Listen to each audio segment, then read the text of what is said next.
Hey, what's up? What's going on, YouTube? Back again, another video. Haven't been speaking to you guys, man. Like, I haven't been on this in a minute. But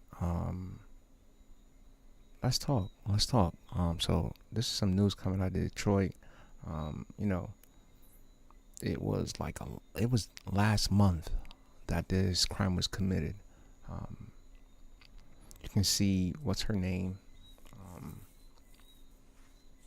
Muhammad. Talk to Muhammad. Okay. This woman there's two women at the job. They're working. For some reason, one felt a way about it, and she went off. She just completely and utterly went off on her, and one thing led to another, and now somebody's dead. So let me start this analysis before I actually give you guys my opinion on this matter, because I honestly cannot see why she would choose to take the life of her manager than to just quit the job and go find another job. And I'll be honest with you, finding work at McDonald's is not that hard sometimes. Depending on your location, it's not that hard. But this woman here obviously thought, like, this is it. Like, I can't find nowhere else to work. I am here just cause like this is it. I can't go anywhere else. Like, this is the only job there is on the planet. And for some reason, she chose to take this woman's life. And I'll be honest with you, when you're in McDonald's, you think, man, I'm doing the same job as you. Why you get paid so much? That you start to feast on numbers and all this shit, and the whole psychology of promotions and people talking behind your back. You stayed back, you get a couple of extra hours. You have to do this and you have to do that. You came in early. People talk. It's a lot of gossip going around these McDonald's, and I'm not gonna lie, I was privy to it and I was also involved in it.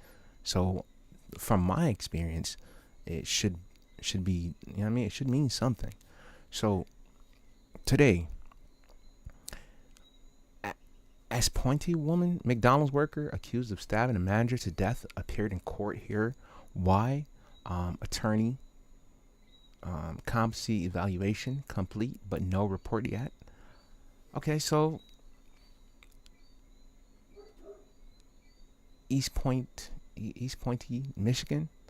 The worker accused of killing manager at McDonald's Eastpointe appeared in court on Wednesday afternoon. Afeni Badu Muhammad, 27-year-old of Eastpointe, who was charged in connection with the death of 39-year-old Jennifer Harris, was back in court this afternoon on Wednesday, September 3rd, 2025, before Judge Carrigan G. Gillian for a review hearing regarding her competency evaluation. You can watch the full hearing in the video and the topic on this article. Okay, so we're gonna watch the video now of her speaking her piece to this whole matter. I'm not gonna play it here, but I'll play the news clip and then we'll jump back over here. So this is the news clip. I don't know why she would I don't know, it just behooves me. But I want to hear this woman's side. I want to hear, what she was thinking, or how she felt about it. Let's be being honest. The woman accused of stabbing and killing her manager at a McDonald's at Eastpointe was back in court today. Afeni Badu Muhammad is facing first-degree murder, accused of killing 39-year-old Jennifer Harris, a mother of 6. Noel Friel joins us live with the details. And Noel, criminal proceedings against Muhammad could be paused. That's because experts need to determine if she's competent to stand trial. Yeah, that's right. Muhammad's attorney ordered her to undergo a mental competency evaluation to determine whether she'll be able to understand the charges against her and participate in her own defense. One of the charges she's now facing is for being a habitual offender. We've now uncovered that charge is tied to another stabbing case in another state where Muhammad pled guilty. Loved ones of Jennifer Harris will have to continue to wait for justice as Afeni Muhammad undergoes a mental competency evaluation to determine if she's competent to go to trial. I knew she was being interviewed, spoken to the doctor. In regards to the time of the report, we leave it to the discretion on when we want to come back. Muhammad's defense attorney, Joshua Jones, requested the exam. If she's found to be mentally unfit, the case will be put on pause. Procedurally here in Michigan, when someone is determined to be incompetent, then they go seek services if the center or the doctor determines or believes that they are able to become competent. And so that's what would happen if the conclusion is that she is incompetent. Muhammad is facing a first-degree murder charge, accused of stabbing Harris to death after an argument where Harris sent her home from work early, appearing to post rantings online about her 2 days before. She could keep bending bully if she wants to, but that is going to catch up to her. Because it ain't funny at all. And it's not the first stabbing case Muhammad has been charged in. Local 4 uncovered court documents from a case out of Virginia where she pled guilty to unlawful felony wounding in 2022 after an incident where she stabbed her boyfriend during an argument. According to a criminal complaint, she admitted to stabbing him, saying they had gotten into an altercation after her boyfriend learned she had spoken with a male friend about issues in their relationship. She was given a suspended sentence of 4 years, meaning she didn't have to serve any prison time so long as she met several conditions, including 1 year of state-supervised probation and abiding by a protective order. And we have the full details of that case over at clickondetroit.com. Muhammad's attorney expects to have the results of her competency exam in the next few weeks. Her next court date is scheduled for October 8th. Live in Eastpointe, Noel Friel, Local 4. A case. Okay, so we got a little more info on, you know what I mean, like her history, a bit. We step back a few steps, but if I'm gonna be honest with you, like this woman was a bad guy. Like, she should have been off the streets. She should have been off the streets. I thought this was hearsay, gossip, all that, but this was just an angry woman, you know. She felt like, and the thing about it is, like, she actually, they sent her home, and she came back because she felt a way that she didn't make these hours working under the management she was working on. So she came back with a vengeance, and she ended up taking this woman's life. Now there's 6 mouths there now to feed, and nobody, like, you know, I'm speaking this from a male's point of view, and I can't tell you about a woman's point of view. If you have kids with a woman and you're not like the place where the kids are, you know, you try to, you know, make sure they're straight. But if something does happen to her, then you have to get your kids, you have to man up. And she got 6 kids, bro. 6 kids at 39 years old.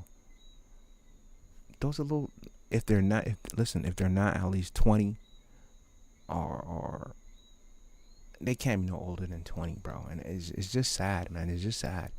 Because it seems like she had a history with this knife. Like, I'm not gonna lie to you, I've been stabbed before by my baby moms, and I know when women got knives, women like to really joke about and play around. Sometimes they might be playing, and then they might give you a real stabbing. You know what I mean? But she had history with this. She was obviously like, she was like a knife. She thought she couldn't just stab anybody up. So, you know, I heard her bill was gonna be like 25 million, they said her bill was. But I am behooved at the fact that she actually like came back. Like, you get something from a job, you're like, you know what, fuck this, fuck that, boom, you go home, you chill, you relax, you know what, tomorrow I'm gonna get my money, boom, you look to do some overtime, you look to, you know, get out the way, you know. But she came back with a vengeance. It's not that she just came back to run her mouth. She came back with a knife on her. She was looking to stab this woman up, not knowing who she was outside, because she got upset at the fact that she got sent home. She got a few hours cut. If anything, if you was a smarter woman, you would say, you know what? Let me go look for another job. Let me get out there, you know, because this job it's already not paying me enough. And not to mention, I have people that I gotta look out for. I got a kid, I got, you know, family, I got rent to pay, I got this, I got that to do. No, she said, look, shit, man. And the thing about it is, like, she didn't even leave the job. She didn't even leave the job after she had stabbed this woman up. And the fact that, like, you know, if you just like hurt somebody or assault somebody, you would at least, you know, get away. But she chose not to. She was like, yo, look, hey, I want them to know I stabbed you. I want them to know, you know, I killed you. So I ain't gotta do nothing. I'm just gonna sit here and wait. I mean, it is what it is.